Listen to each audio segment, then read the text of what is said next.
Welcome to the Underground, the Steel City Underground, the black and gold standard for Pittsburgh Steelers coverage. Now, here's your host, Joe Kuzma and Brian E. Roach. Hello, everyone, and welcome to another edition of the Steel City Underground podcast. My name is Joe Kuzma, and once again, joined by my good colleague and friend to my side, and one Mr. Brian E. Roach. Brian, the very first of hopefully many Victory Mondays, of course, said tongue-in-cheek, but a lot of good things to talk about from this weekend's Steelers preseason victory. I'll still say victory. 26-20 over the Detroit Lions. How are you doing, my friend? Are you feeling as jovial as I am about everything? I feel very jovial about the game. As you know, the weekend was a different kind of weekend for me because I had to drop the daughter, the only child, off in college, which is that's an emotional moment. My wife was a little teary. I was just hot and sweaty because it was humid as all get out, and the campus is hugely hilly, and I'm lugging, crates and chests and water all up and down these hills. So, does she have a mini fridge? Does she have a mini fridge? That's the important thing. She's supposed to have a mini fridge. It hadn't showed up yet. And so the wife is going to be yelling at some mini fridge people today. At campus. Send them a very stern letter. I'm not exactly sure where the hell she's going to put it in the room because her roommate had a mini fridge that was her mini fridge, which she then put in a location that made it impossible for my daughter to open her wardrobe. So not only does that need to be moved, but then where the hell is she going to put her mini fridge? I don't know. It's all just wonderful. Oh, man, the dorm life. I've been in a number of dorms throughout the years, and geez, the first, you saw my comment was, does it have AC? Because the freshmen usually get the crappiest dorms on campus. She's a sophomore, so she was remote last year. Sophomore, first year on campus. First year on campus, so she gets to maybe skip all of the freshman, incoming hazing and whatnot. There is AC, it just doesn't go below 68. Yeah, and a lot of those buildings, depending on the campus you're on, are they could be older buildings. They're brick. It is. It's just brick or concrete. Yeah, OD green paint, and reminds me of my old high school. So my favorite thing about that particular day was so they had this lovely ceremony, candlelight pinning ceremony is how they described it. It'll be a candlelight pinning ceremony where your student will be welcomed into the university family, and they had a champagne toast and all this stuff. So the way they did it, they had a processional with these bagpipes being played, like a bunch of people playing bagpipes, walking the students up to an area. Then there's some guy, first of all, bagpipes, not well. You can't really ever tell if they're good or bad, right? Because they're always bad. But easy. They were so bad that everybody even was going, I think those bagpipes are out of tune even for bagpipes. But they did that. They get the kids up there to the location where they're going to be. And behind them are headless statues. The statues, like multiple statues, I assume, of some illuminaries from the past of the university that's like 100-something years old or whatever, right? They don't have any heads. Like, where the hell are the heads? It's kind of creepy looking, right? And I'm like, with the amount of tuition, do you think the statues would have heads? I don't know what the hell the deal is. But anyway, so the penultimate point of this is they've broadcast this pinning ceremony as this wonderful ceremony of pinning. And so at the end of it, they got three people cut up there and they say stuff, blah, blah, blah, blah, blah, students going forward, blah, blah, blah, welcome to the family, blah, blah, blah. Oh, go get your pins and leave. There's no ceremony. You go walk over, some guy gives you a pin and you walk out. Maybe it's like Trick or Treat last year was put all the candy out on a table at the end of the driveway. We don't want to deal with COVID and everything like that. So I don't know. But ladies and gentlemen, now you know where Brian's been for the last few weeks, and I'm exhausted from travel. I was in the building, so I got to see the full game, Brian. I didn't get cut off with 5 minutes remaining. Not that there was anything anyone really missed other than thanks NFL Network, but still. missed an onside kick recovery, which I thought was impossible this day and age. And man, it looked like Keystone Cops out there with the Steelers coverage team. But then again, we'll talk about some guys that are on the bubble. I looked at some of these players. Some people were like, hey, the Steelers are looking at them in order to make the roster. And I said, yeah, but I'm looking at it the other way. Like, they maybe haven't done enough, and this was the amount of playing time they got. Let's start chief among them in this game. We got to see if the old man still got it. And I hate people call him an old man. He's the same age as me. That was the one Ben Roethlisberger. I don't feel like I'm getting old, but I don't feel like I'm an old guy. I'm not quite your age yet. Oh, see, I haven't had you on here for a while to do that. See, you see what I did there. But yeah, I mean, I don't know how you judge this. The Detroit Lions were a dumpster fire of a team last year. They played a lot of the dumpster fire of their players. You would expect exactly what we got, and that was Ben Roethlisberger, a perfect 158.3 quarterback rating, 8 of 10, 137 yards, 2 touchdowns, some sharp-looking plays, some plays that made you also reminisce of last season, which is not a good thing, including the false start to start, the 3 and out, practically 3 and out. You got James Washington for a short little dink and dunk. That's probably a better word for it anyways. A little 3-yard pass there. There was a Najee Harris run for 8, and you're like, oh yeah, we're getting in gear here. 3rd and 4 after the penalty. Started them back, and Eric Ebron drops one that's right in the breadbasket. Presley Harvin, not Percy Harvin. I'm going to have to get used to that, man. It's just embedded in my brain. Yeah. Well, somebody said BPP. Somebody wanted it to be fat, like with a P, which I'll allow it. We'll think about it. I will allow it. I like it. I can go with the modern youths of today and the weird spellings. I got one for you. We could play off of. I know he's not from Pitt, but it's still Pittsburgh. They get H2P for Hail to Pitt. It could be B2P or how about triple BP2. P? Pittsburgh's fat punter. Triple P.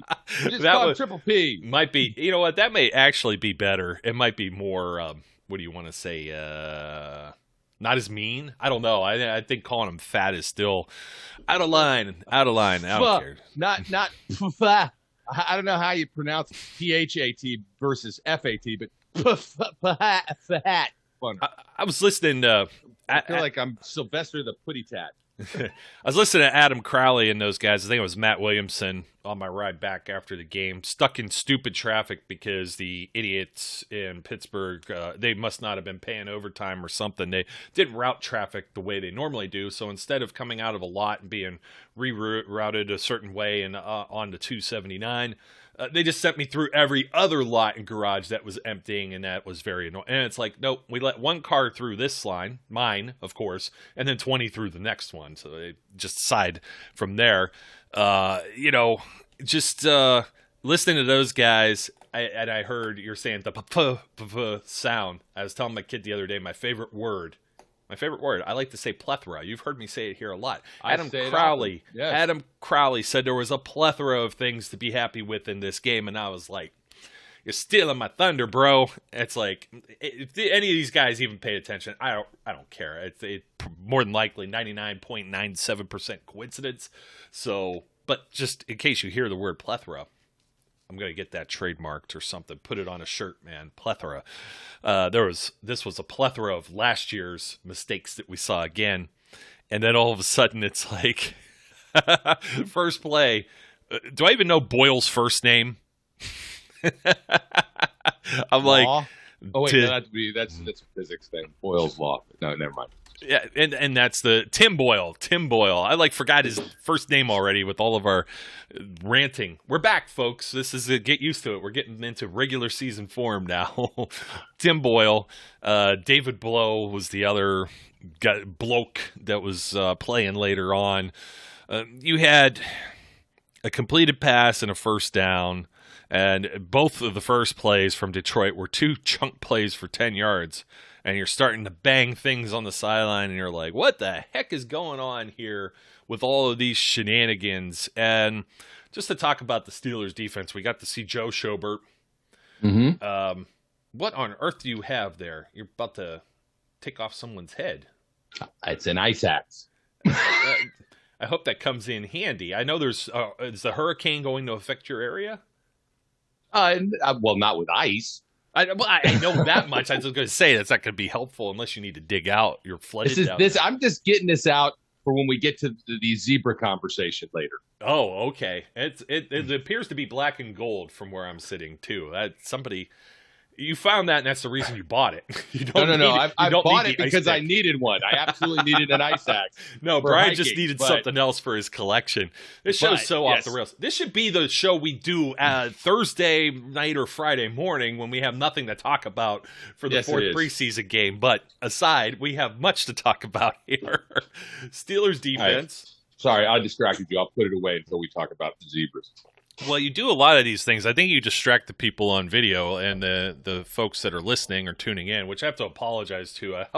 I linked the wrong file to last week's show on training camp notes. So if you're listening to me now, that's been corrected. And yeah, I've been making too many darn mistakes with this show the last month. But then again, I didn't sleep in my own bed for 13 straight days. So you'll understand I've been doing a lot of traveling. I've been gone 18 or 19 days out of like the last 30, maybe more than that. It's been insane, man. So just been on the road, and then doing everything remotely gets to be a pain in the butt too. What is it with you, these references? You just make me I'm like, on the road again. You see, you don't know because before we started the show, I was singing to Joe, and he would say stuff like, "Oh, it's always been on my mind," and I'd be like, "It's always on my mind." Yeah, really annoying. That's not my king. He's a king. He's not my king. But that wasn't Elvis. It was Willie Nelson. No, I know, but I brought up Elvis. Well, is Willie Nelson a king of something? Pot or country, probably. Pot, yeah. Oh boy, we're gonna get in trouble with YouTube making any type of references there. The defense now legal in many states. Recreational drug.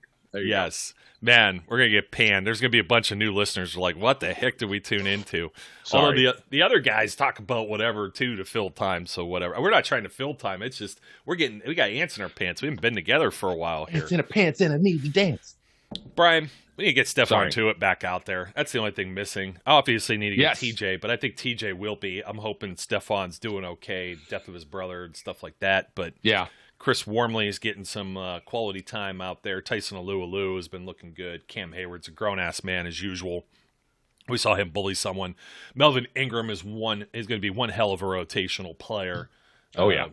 I mean, he's going to play both sides. He's going to spell Highsmith. Highsmith is just everything that we've been saying as advertised. And when you have Watt out there as a defensive player of the year, and Ingram used to be a Pro Bowler, I think Ingram's going to get maybe 30 snaps or so. You're going to pull Watt for maybe about 10. Highsmith's probably going to come off for 15 of them at least. I know that's 25, but you get my drift. It'll fluctuate. That's gonna be awesome. That's gonna be awesome to see, and I think Wormley adds to this too. You get to see Joe Schobert for the first time, and they were not. I wasn't the only one who made this observation, obviously, but Devin Bush and Joe Schobert, they just kept them on the field. They weren't worried. And this, I don't know if this is what they wanted to look at this as having both of those linebackers, or they were just short on DBs because Arthur Mollett ends up starting as the nickel corner. I saw him on the field. He's waving his hand. He needs to come off at one point, and it was early on. And from that point forward, everyone then made the observation, James Pierre is playing and Cam Sutton's going to be a nickel corner. It's not indicative of Sutton's play. They wanted Sutton to be on the outside. I think Sutton will be there on the outside. Sutton might be playing like every down and moving all over. Right. Yeah. And Pierre, it's not going to be Pierre's playing on the outside and Sutton only comes in for like 30, 1/3 of the game like Mike Hilton. And it'll be the other way around. Pierre played a heck of a lot in the game. I'll pull up the snap count here, but he wasn't the starter. Joe Hayden comes out, knocks down a ball, of course. And you had Minka, you had Terrell Edmonds. That, by the way, that ball was thrown by Jared Goff, right? Oh yeah. Man, they weren't the only people who made that mistake. There were people tweeting it and it was like, did you not realize Goff was on the sidelines? He was like out in front of where I was sitting. I was like, I noticed that right away. It's like he's not out there. But anyways, this was the starting D for the most part with a couple of exceptions, and I think maybe the Schobert and Bush both staying on the field had as much to do with Millette getting hurt. Antoine Brooks has been hurt. He's been icing. I've been mentioning that on the training camp note shows. So they haven't been able to get him on the field. I thought he was practicing this past week. I believe he was getting back on the field. And I thought, oh, he might get some time this week, and they held him off, and he was one of my guys to look for, and there was nothing to look for. So I was a little disappointed in that, but you got to see what may end up happening here week 1 with Buffalo, because I don't know, those guys, some of the SNR guys, Arthur Moats is in that rotation. Some of the other guys, I'll be remiss to say their names, but they been making good points about whether or not Brooks has enough time now to even get in there, because he was kind of handed this job and now he hasn't been healthy, hasn't been able to get out there. Or do the Steelers just do this rotational thing that we were talking about? Quite frankly, for me, I don't know that it matters so much, because I feel pretty good with the way everything is right now. Ingram in rotation and as a depth, Wormley as depth, even with Tuitt, and the way the secondary even looks with James Pierre. I'm very comfortable with the Steelers' defense right now, even despite a few snafus against not Jared Goff. Yeah, I feel like it's almost impossible if you think about it over even the last 3 years, 4 years. You can't judge their defense in the preseason. You just can't. No. They're not doing the things that they normally do. All you can really do is say, really like the pressure that Ingram's getting, really like the pressure that Highsmith's getting, really like the activity that those two guys are putting in. They're just, it's vanilla. So we'll see what we really have come that Buffalo game. But I'm not concerned. I'm in the same boat that you're in. I'm not concerned. There's been enough history. There's enough for what you do see that actually it looks like this defense could even be better than last year. Fingers crossed, knock on wood, chop some ice, whatever. I wish I had something cool counterpart. I do, but I don't have it here with me, and it's a fall decor item. But I digress. That's still yeah. So I'm really very encouraged to see where they go, and I don't know. You know me. I like my linebackers. I like my defense. I like my sacks. They're going to be a ton of sacks this year. Yes, there are. They're going to, we're talking potentially record-breaking sack-type numbers for this team. It's going to be crazy, I think. But how can that be, Brian? We've got the Steelers have the hardest schedule in the NFL, the hardest strength of schedule. That can't possibly happen when you're playing against, well, I don't know, the Bills.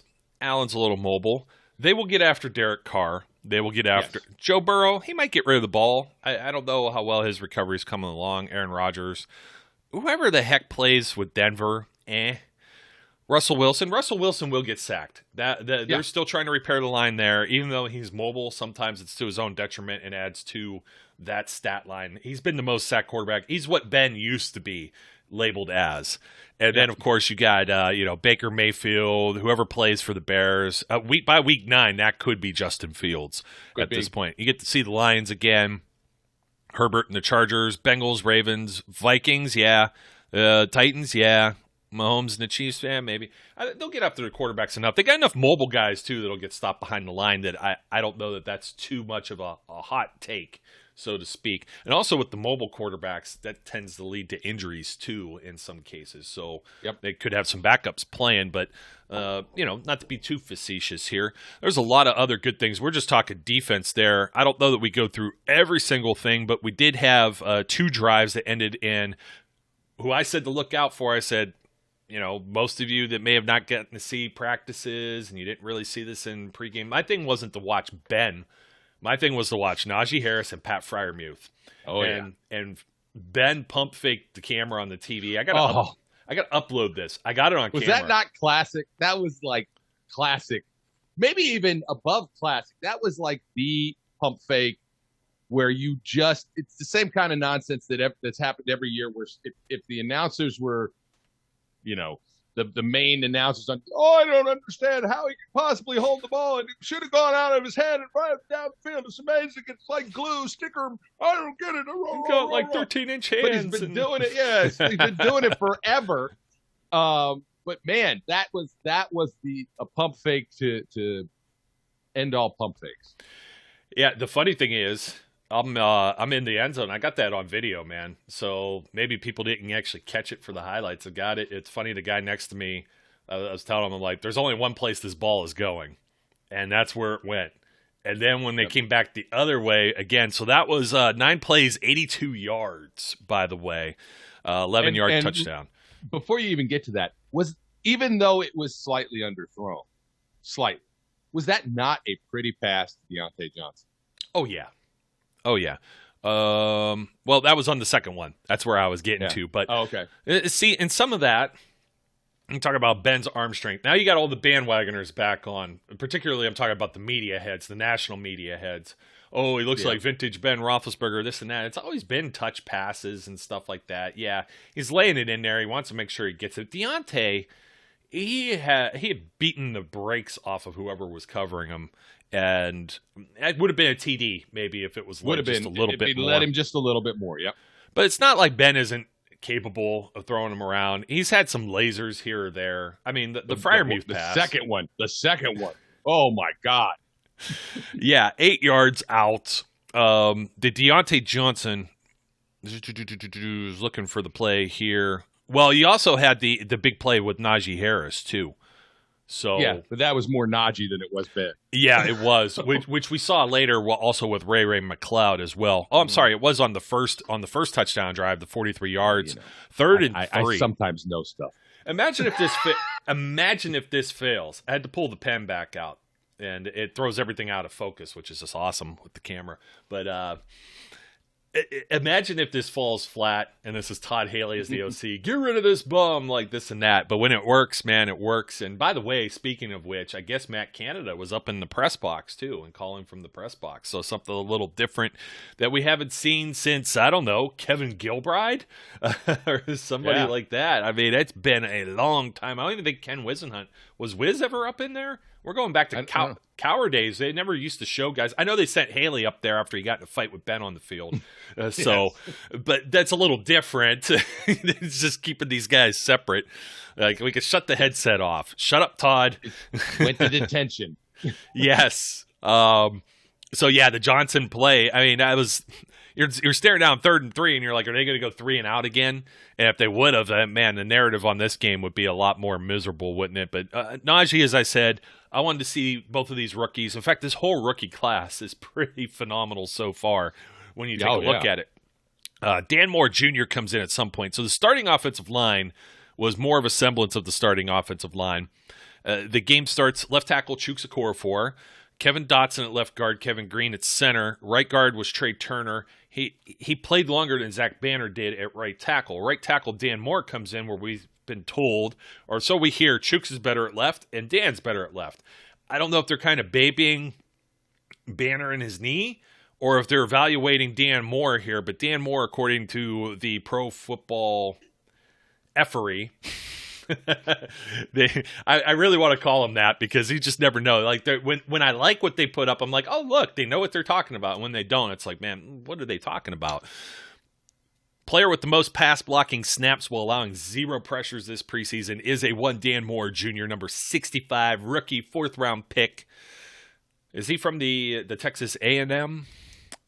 I don't know. Yeah, I believe so. If I got that wrong, sorry. He's somewhere in Texas. But, Dan Moore is getting out there. And then I believe B.J. Finney comes in a little bit later and spells Trey Turner. We got to see a little more Rashawn Coward at left guard, probably more than I saw with Joe Hagan. I think Coward is a bubble player here as far as the roster. We're going to talk about this specifically later in the week after we see all the guys that don't play in this 4th game. I think all the guys who don't play pretty much have a roster spot that's safe. And I also think, looking ahead to that too, the quarterback mix, it's going to be at least one half of Josh Dobbs, who I also right here, not just a hat rack. I said Dobbs wasn't going to play in this game, and some people were disappointed. They're disappointed with the snap shares, too, with the quarterbacks, but I'll get to that here in one moment. They start with a 2 tight end set. They also they introduced both Ebron and Freiermuth as part of the pregame introductions. That was pretty cool. Pretty good ovations for everyone. Shame on all the folks when Mason Rudolph finally comes in after the second drive. Mason Rudolph now a quarterback with kind of a mix of starters. Juju played some weird time, too. They got Anthony Johnson in there. They got Cody White in there at some point. So it wasn't always just first-team wide receivers. They were looking at Zach Gentry pretty hard throughout this game as well, I believe. I think he could be a bubble guy. You know I love Rader, but let's face it, still, he's got an uphill battle. He's a guy who walked onto the team basically undrafted, journeyman. He was with the Packers camp originally, been with the Steelers, his third camp there now. And so while I still love him and he's like one of my alma mater guys, realistically, does he make it? And they had like all three of them. They've had 3 tight ends that I noticed. It may have been Baugh, who's the guy on the bottom of this chart, playing on special teams at one point as well. So they're trying to see like, hey, can Gentry play special teams? And Gentry has impressed me more. It looks like he's developed. But anyways, the second drive, Steelers go up 14-0, 4 plays, 58 yards. And let's see. Maybe we'll get to this. There was good and bad here. The referees get involved in this game now. John Hussey, you got your weapon of choice there. And we've got intentional grounding. I was trying to figure out what the heck was going on because it took them forever to sort it out over there. And of course they did. Was he in the tackle box? Yada, yada. Did it reach the line of scrimmage? Okay, all right, I get it. There was a false start on Darren Fells. And then there was offensive holding. So all of those were good toward the Steelers side here. These were all on Detroit. Later on, maybe not so much. But this is right after this drive is when Mason Rudolph ends up coming in.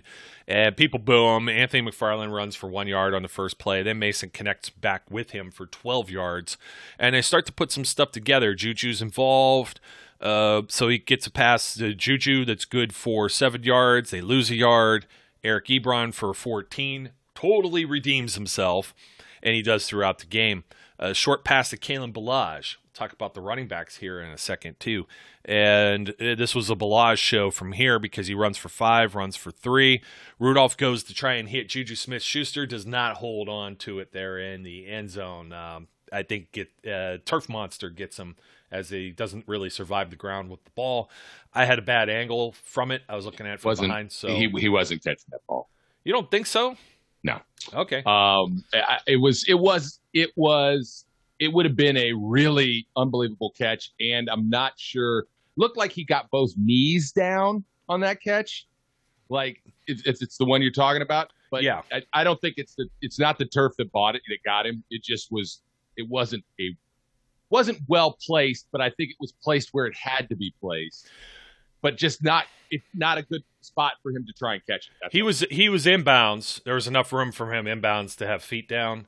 But the big thing here was I thought maybe the defender also got a hand on it. Like I said, I'm looking at it through the back of jersey numbers and stuff, so not the best. But Chris Boswell, 35-yard field goal. Let's just bring up Boz. Well, we had. I'm going to let you rant on the referees here for a second because we could talk about some of these other things. Some of these other drives. I mean, you had a 14-play, 93-yard drive here, and Mason kind of gets bailed out on the face mask deal. He gets whapped at the end there, but you have Ebron with the 27-yard catch as part of this. There's a handful of good things. They went on 4th and 1, the 2-minute drill here, and he finds Juju, and then Juju catch and run. So they moved the sticks. They got beyond the chains, 4th and 1. I'm like, oh, geez. They're going to bring out Benny Snell, who did not play. He's still nursing injuries. But I'm like, this is where Randy Fichtner would have brought out Benny Snell and put Ben under center and alerted everyone in the stadium that it was going to be a run play. Yeah. So, but I think some of the criticisms here. I mean, you've got Rudolph, who had 14 play. This was 14 plays, 93 yards. He comes back out in the third quarter as well. They can't get it. They can't punch it in. Kalen Ballage, doesn't get there on a couple of plays. Ray McLeod incomplete in the middle, another field goal, a lot of work for Boswell. The same can be said when Haskins ends up coming out too. There's a lot of mix of good and disappointment. 10 plays, 42 yards. And where do we go from here? Quarterbacks, maybe. I got to put this out there, and this is something I haven't discussed on the show yet. A lot of people that were hype on Haskins. Again, if nothing against Haskins, nothing against Rudolph. This is a very good situation for the Steelers because if one guy doesn't work out, maybe the other does. And then you have both who have some form of upside. Like I said, they both courted coming out of college. Obviously, Haskins more than Rudolph, especially with Ohio State, especially being a first-round pick. But Haskins played in the first 2 games, 72 snaps to Rudolph's 35. And then we had on Saturday night, Rudolph finally played more. He played 32. Still not as much. He still didn't play as many. That was only 67. He still didn't get to Haskins' 72 for the first 2 games. Haskins got 16, playing 88 to 67 reps through that whole time. But these guys are like neck and neck. And I understand the narrative coming in was Rudolph didn't lead any scoring drives. Well, aside from a free play busted coverage touchdown pass, Haskins hasn't thrown a touchdown pass aside from that either. He led one other drive. Nothing against that again, but we're looking at Haskins has had 66.7% completion percentage and Rudolph has had 75. Ben had 80, but Ben only threw 10 passes here over the whole course of the preseason. Haskins has 271 passing yards to 299 with Rudolph. Rudolph has a little bit more yards per attempt, 8.3 to 6.5. You have the 1 TD for Haskins. They've both taken a sack. The ratings here, 92.5 for Haskins, 99.2 for Rudolph. That's what you want out of your backup quarterbacks. I like what I see there. I think I made this comment somewhere in one of the Facebook groups. I said this backup quarterback competition, there is no competition. The Steelers have never come out and said there was any competition. It's all created by folks like maybe you or I, Brian, clicks, views, everything like that. And that's the only place where this has gotten any type of legs. Otherwise, there's never been really whether you want it, you like it or not, there's not like a competition. They're just evaluating both of these guys maybe for the future, and we don't even know that they'll end up playing another year from now. So it's kind of like I'm done with the conversation. This game Thursday against the Panthers ain't going to mean anything either because it's going to be the Josh Dobbs show and a bunch of guys that probably won't be on the roster a few days after that. Well, we'll see. I agree with you, the Josh Dobbs show. I think Rudolph and Haskins will both get some snaps in this game. Oh, no, they will. It won't be a lot. If it's like 15-16, the same kind that Haskins just got, a quarter at best, and I don't see Haskins doing first team, I'd be very surprised to see, other than like the rookies, couple second-year players. Oh, absolutely. They're not going to play. Well, it always is. Yeah. I think it's a competition in the minds of the folks who wanted to push that narrative. Bouchette has pushed it a little bit. A couple other people from the beat writers have pushed the idea that there's a competition. I don't think there's ever been a competition. I think Mason Rudolph has been the number 2 from the get-go. That we all said the only reason that there'd be a competition is if Haskins had a Josh Dobbs-like preseason when it was Dobbs and Landry. And that didn't happen, right? He has had a solid preseason, but so has Mason. Neither one of them has blown the other one's doors off, right? So there's no reason to think that the pecking order has changed at all. It's Ben, Mason, and then Haskins. That's the way it is. Dobbs is going to be the odd man out, but I don't think that was a surprise, at this point. You just don't know. Look, Haskins is still young. He's going to learn. Mason is still young. He's going to learn. Which one of them has more upside? I don't know. Yeah, if I'm jumping on a team, I may be Team Haskins over Team Rudolph, but only because my hope is Haskins has more upside in my mind, maybe. But I'm not even sold on that. Other than I don't know. We all know. I don't hate Mason. Let me restate this. I don't hate Mason Rudolph. I just don't think he's a NFL franchise quarterback. That's it. That's my only thing. So, and that's fine. And regular season numbers with these guys, Rudolph had 9 starts in his career. and he's had some additional appearances, as has Haskins. Haskins has officially 13 starts. Haskins has 444 attempts in his career, probably about 120 more-ish than Mason Rudolph. So he's going to have more. He has more yards, like 800 because of that, about 200 yards per game started, which isn't a whole lot but for rookie quarterbacks, you're probably not asking them to throw a whole lot. The biggest thing here is that they're almost neck and neck completion percentage, 61.7 for Rudolph, 60.1 for Haskins. They're both, as long as they're above 60, I'm liking that. Mason actually has more touchdown passes and fewer interceptions, 15-10 as opposed to 12 and 14. People are going to say, well, Washington football team, this and that. Still have Logan Thomas as a tight end. That's your safety valve, if anything. Terry McLaurin, and that was that was a teammate. That's an Ohio State guy that they have chemistry with. So it's not like they had complete scrubs there. I understand you change coaches and things of that nature, whatever. And the yards, average air yards, Rudolph edges them by a half yard, believe it or not, even with the Randy Fichtner funky offensive play calling, 5.9 to 5.4. But it's the narrative of Haskins is not really. We saw him run. He gets out of the pocket. I think he's aware. I think he's more aware, situational awareness. Yeah. But he's not Lamar Jackson, Deshaun Watson, Russell Wilson. He's not one of these guys. And Mason gets called a statue or statuesque. Mason's taken 16 sacks in regular season games in those 9 starts.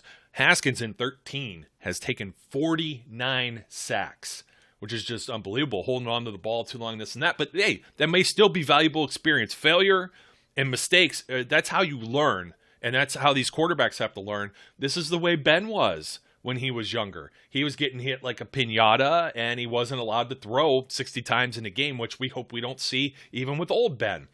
Yep. So that's all I got to say about the quarterbacks. Running backs, Brian, everybody's so sold on Kalen Ballage making this team, and I look at a guy that, yeah, he's a veteran running back, but this is his 4th team, and it didn't look like he was a very high-priority free agent for anyone else, and the Steelers could easily release him and stash him on the practice squad. And that's, I'm looking at it from a business decision. Now, here's the other business decision. Benny Snell has not been healthy, not been able to practice. That man is going to injured reserve, if I had to take a guess, and Ballage then has a spot because of that reason, which would mean Ballage probably has to get released first, I believe, unless they do something premature with Snell. But you know what? I'm going to take that back because they changed the injured reserve rules. If you recall, that was something similar. Yep. Steven Johnson, Bud Dupree. Dupree had to be on the 53, and then in order for him to be eligible to come back from injured reserve. But they've changed a lot of that. So just take that with a grain of salt. I don't know how the heck that's playing out this year, because if they put him on before the 53, then maybe he can't return. Snell, that is. So we'll see. I don't think Snell just gets cut. Everybody has like this thing with like cutting everybody. Cut Rudolph, he's a bum. Cut Snell, he's a bum. And it's like, pump the brakes on that. I think they only keep 3 running backs. We're going to talk about this more following the Panthers game. We obviously know Najee Harris is in. Anthony McFarland has a defined role. There's 3 guys, I think, battling for 1 spot, potentially 2. And that's Snell, Ballage, and then, of course, Jalen Samuels. And I think Jalen Samuels, they could keep him and Ballage. And then I say, well, what else do you keep here? Let me parlay that with the other skill position with the wide receivers so I can get you on here. 4 of those spots are locked up. You got Juju, you got Claypool, you got Deontay Johnson, you got James Washington. Ray McLeod, I don't know for sure that his job is safe, but I also don't know that Matthew Sexton has shown enough to be a wide receiver. But wasn't that a nice damn return, though? He's been great. Oh, my goodness gracious. He's way better than Ryan Switzer. He's what I wanted Ryan Switzer to be. Yes. And if he could play in the slot, but they've shown Matt Canada wants guys that can run the ball, and Ray's been coming in, and they do, or the screenplay. We had a really nice one. Cody White makes a nice block there on the edge, and it really padded Haskins' stats for this game because Haskins only goes 4-7 for 56, 30 of that on the Ray McLeod play. So then it's only 3 passes, 26 yards. Not a whole lot getting generated there. I get the competition he's playing with. That's not part of the conversation here. Is now who's going to make the team. I just I wouldn't say Ray's safe, but he's probably safest of everyone who's left with the wide receivers, because the only guy that's really wowing me now has got to be somebody that replaces him as a kick and punt returner. Yeah. Start with the running backs. I don't know what's going to Yeah. Benny Snell is what? Is this third year? Third year. So he has 2 years left on his contract, which is why I think they just don't dump him. 2? Well, this season and next season. Okay, yeah. So, this year and next. Yeah, right. 4-year rookie contract. So. Right. So that's what I agree. I don't think that they'll dump him. I think that they will IR him. If they IR him, it'll be whatever makes it possible for him to have the ability to come back, whatever that process ends up being. I agree with you on all that. I think Balazs probably picks up that third spot. I agree. I think Anthony McFarland has more of a defined role than I thought he would, because I still see some of the same things in his running that I saw last year, which is a little more scattered and not always looking to just go, looking to bounce and do things that ends up not working. But, he's got the speed. He's got the history with Canada. I think he's got a defined role in this offense that they're going to use. And I don't see a need for more than 3 running backs because Najee Harris is going to be a 3-down back. He's not coming off the field except for occasional spot breaks, right? Yeah, and let me cut in there real quick. If anything, it means they've been bringing Derek Watt. They bring McFarland out at the same time as Harris. This isn't just a single back type rotation. So that's where McFarland actually has more of a role. But McFarland is the primary backup, though. I don't, for all the reasons you said, plus being a second-year player. Yeah. I don't know about that. That's got to be Balazs or Snell, in my opinion, not even Samuels. No, I agree. I think Samuels is if there's a casualty, I think it's Samuels. And not to mention, I'm just not overly impressed with what he's done. I know he had some decent runs. I know everybody wants to go back and think about the Patriots game and what he did in that game. But that seems to be more the exception than the rule with him. So I'm not. I think Samuels is a likely casualty of this process, and whether it's Benny, I can't call Benny Snell a bum. He hasn't gotten a chance to play because he's been hurt. That doesn't make him a bum, right? No, and he played in that terrible offense with that offensive line last year, where they ask him to just come in and gain a yard when everybody knows it's a running play. I mean, I'm not the same Benny Snell fan as our compatriot from Kentucky, but I think he was perfectly suited as a backup, and that's fine. A change of pace or whatever as a power back, whatever we could use him for. So I think he probably goes to IR. Balazs probably makes the team, and that may change through the year unless Balazs really impresses. In which case, Benny Snell never comes back off of IR, and he gets a free pass. You redshirt him for the year or whatever. But with the wide receivers, we've said from the get-go, it's going to be tough for a wide receiver to break into this group. You gotta blow somebody's doors off. This is a stacked group of wide receivers and has been since the beginning of camp. It's just tough to find that additional spot for somebody to come in and make some hay. I will tell you that young man Sexton has made the biggest splash with the couple returns that he has had that have been very nice.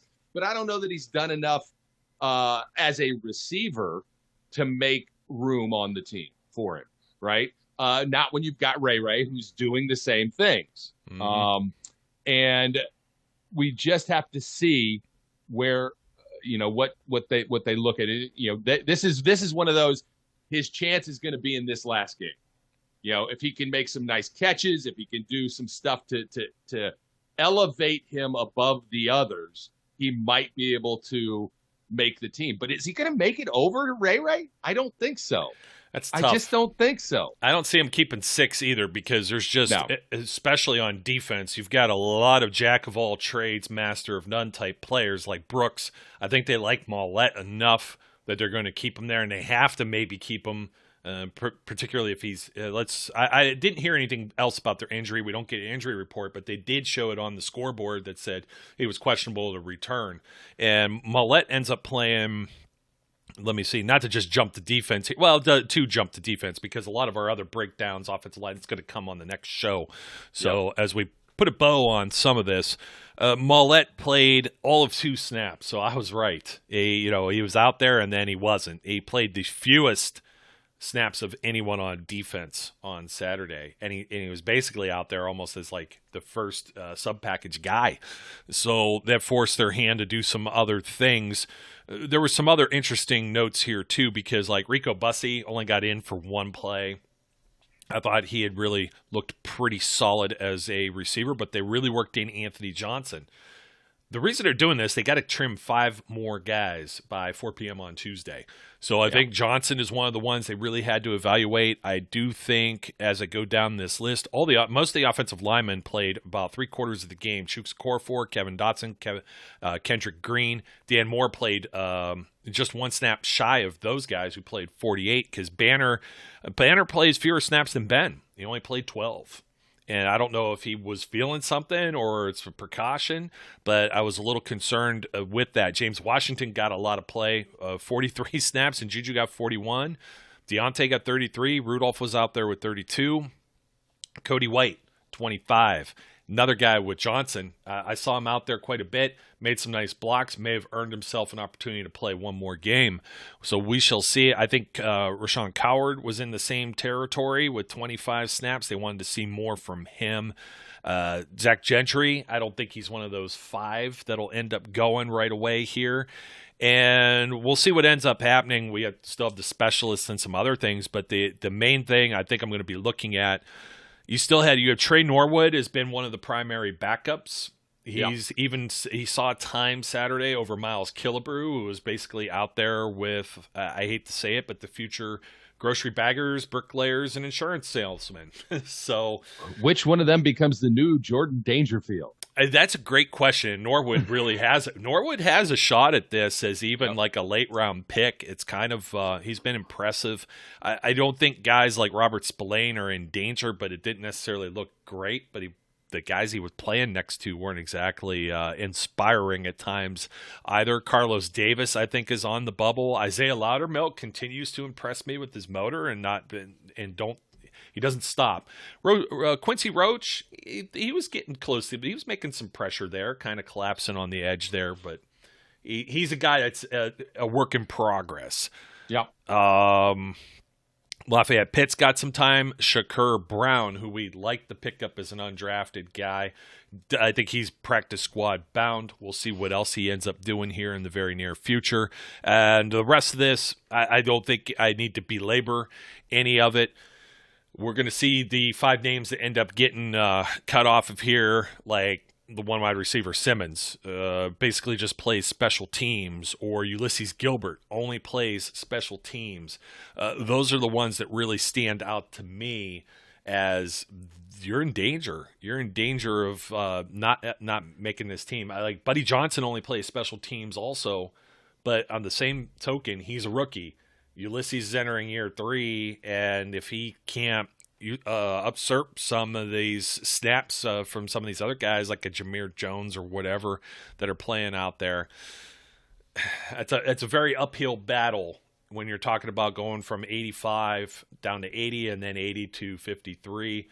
We'll see if we have 16 on a practice squad, then you're really only talking about trimming about a dozen names from the original 90-ish or so or whatever it was. So we shall see. That's the other thing I was saying about Balaj too. You're going to have that rule where if you have enough linemen on the roster on game day that are active on game day, you get to add 2 more players so that from that 53 make it 55 to pull off your practice squad that have their on game days. And you could last year I think they could do that twice.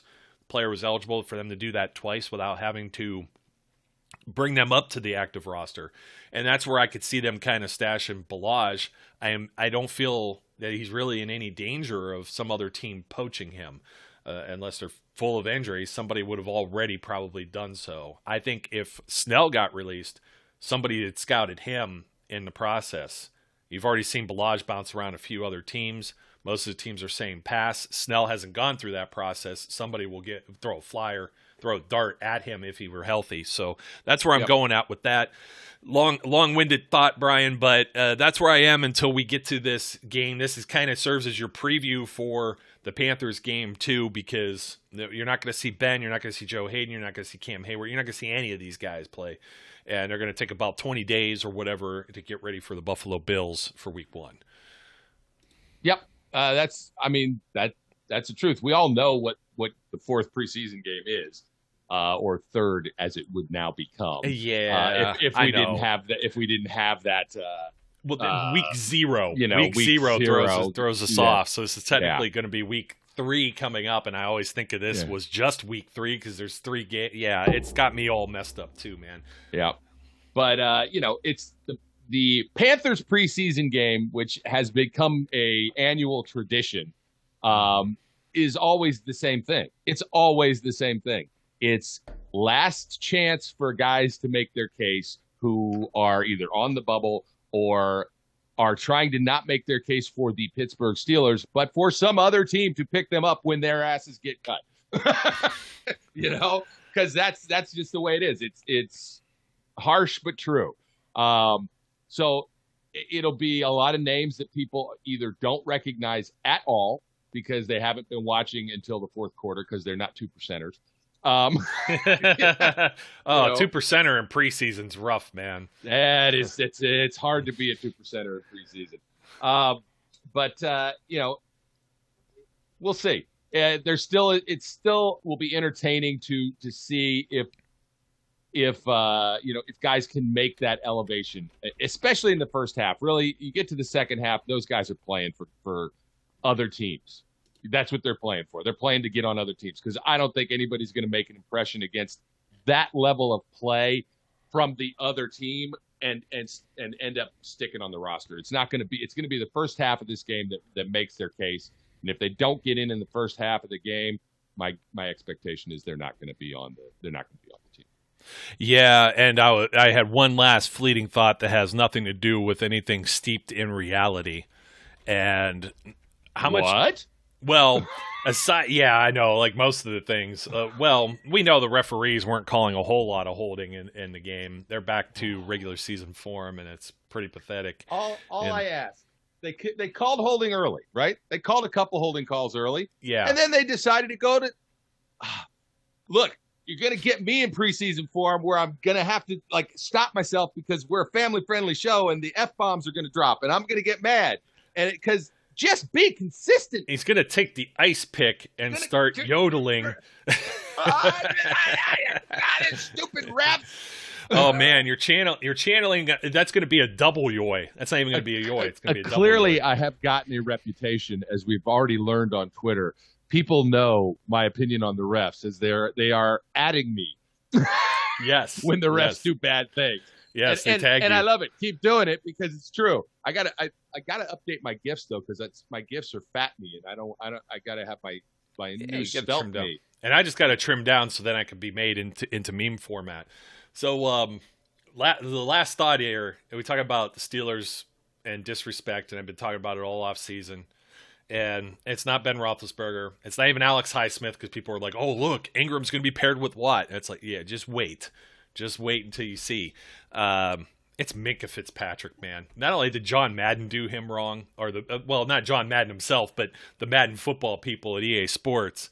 They have 10 safeties ranked better than him. How about the NFL Top 100? This guy's an all-pro, and he's 52.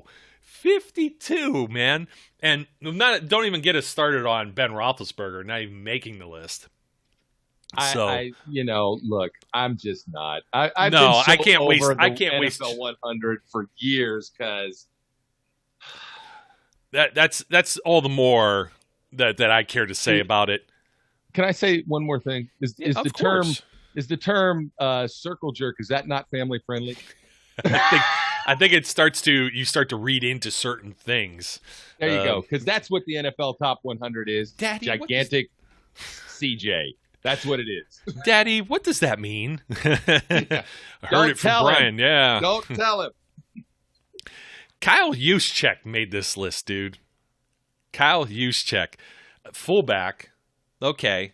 He's one of the best 100 players in the NFL. I guess fullbacks are people too, but 19 receptions for 202 yards. He scores 4 touchdowns. It's I understand he's been a Pro Bowl guy. I don't know. It kind of makes me tongue-in-cheek here. The other quarterbacks, I'm not going through it. That could be a whole other show. I don't care to waste time on this subjective. It's just the amount of disrespect. Everyone's been calling for the demise of the Steelers for far too long, and we got to see a preview, albeit against what I think was some backup players on what will be one of the worst teams in all of football this year.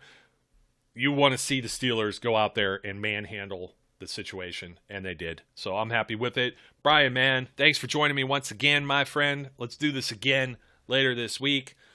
Let's hope that nothing gets cut short here.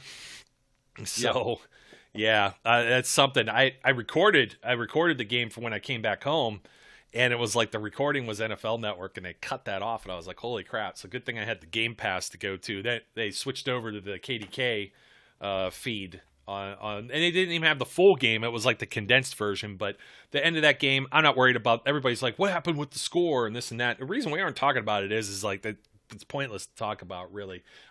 You're talking about fourth quarter guys who, as you said, the grocery baggers, the car salesman, the insurance salesman. Car salesman, too. Their car salesman, insurance salesman were better than our car salesman, insurance salesman. Yeah. Oh, well, who cares? Hopefully the young man got a solid education. He used to joke about the college athlete taking basket weaving 101. Hopefully he could turn that into a profitable business with that education that they got. But all joking aside, yeah, I mean, the onside kick thing, that was disgusting. But other than that, it's like the only thing that really did, that cost Haskins from getting a little bit more a drive to show, maybe a 2-minute drill drive to show some more of his wares. And that was about it. I do want to call this out because I haven't said it yet. Other than that, special teams has been really daggone good in this preseason. I mean, the coverage teams have been really solid. I mean, it helps to have the triple P guy there, with our Pittsburgh fat punter. But that's, I mean, 50 yards. What did he punted? Boom! It's just awesome. I love that guy. Yeah, it was one of my picks to watch, man. Yeah, I'm getting me a triple P fat punter helmet signed some point in time. You just watch. And I don't have a single punter signature in my domicile. This is going to be the first one. I got the kicker football up there somewhere. Well, I got kickers. I got the Quadzilla right here. I mean, so I got kickers. Well, on that note, don't have punters. I have that Duck Hodges jersey, so I'm thinking about getting a new nameplate for it. Oh, okay, there you go. Just switch out number 6 there and make it a Harvin. I was looking, and now I already forgot. I think it's just Harvin. I don't think he puts Harvin 3 on the back yet. So okay. I'll have to double check that. He's got to make the team first. Then they show that nice shot from behind where you get his whole posterior as he's ready to punt, and it's like, oh baby, look at this. Look at the ham hocks on this guy. It's just wrong. Yeah, just wrong. No, it's not though. That's the reason he was the Ray Guy winner, is because he's got these just ginormous legs that if you were to beat him in combat back in medieval times, you would pull from the hip and swing that as your new weapon. You would just take that his leg and beat somebody to death with it. I'm just telling you. Percy Harvin III, Mr. P, Triple P yourself, please, at some point this year, you need to lay a out. You need to knock somebody the hell out. That would be nice. Well, once again, folks, my name's Joe. His name's Brian. We're up against it, my friend. We're going to do this again later this week. We'll break down some roster predictions and whatnot, and we'll tell you probably, instead of the good, bad, and ugly, the ugly, ugly, and uglier of whatever goes on for this final preseason game. Oh, yeah. Until next time, as always, we encourage everyone out there to be safe, be good, and we'll catch you later. We would like to thank you for listening and remind our listeners to follow us on social media and our website, www.steelcityunderground.com.